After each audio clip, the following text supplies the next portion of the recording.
Pope Francis and President Trump having a private chat at the Vatican this morning. Reportedly, one topic of discussion, the church's work on behalf of immigrants. And WBZ political analyst John Keller is here with us tonight. And John, immigration is just one area where the president and the church certainly don't see eye to eye. Yeah, you can say that again, Paula. You'll recall it was candidate Trump's rhetoric about building a border wall that brought an extraordinary papal rebuke last year when the Pope said, quote, "A person who only thinks about building walls and not building bridges is not Christian," end quote. And now another confrontation between the church and Mr. Trump is looming over his budget proposal.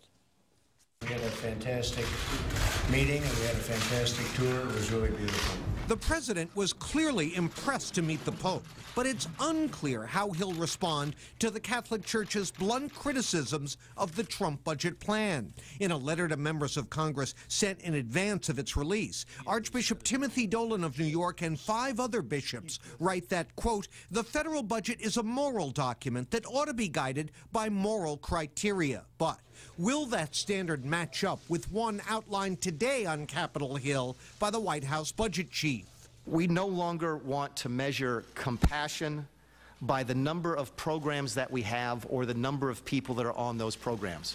We want to measure compassion, true compassion, by the number of people we help to get off of those programs. But the bishops say, quote, "The budget should not be used to achieve savings through cutting health care, nutrition, income security, or other anti-poverty programs."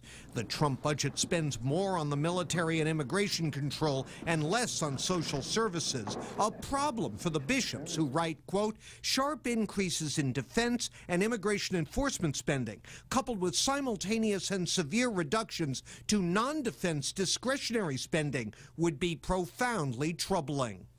Now, the bishop's letter also condemns 2 other features of the president's budget, Paula: more spending on nuclear weapons and cuts in funding for international diplomacy. So there's conflict there. But it's interesting, John, you point out he won the Catholic vote by a large margin. Over 20%, yeah. The society is so secular now. Does the bishop's letter carry the same weight that it might have a few decades ago? Well, it's not like we're imminently approaching an election, so that'll be hard to gauge. It's a piece of a broader puzzle, to the extent that it's part of a broader pushback on this budget coming from all different sectors.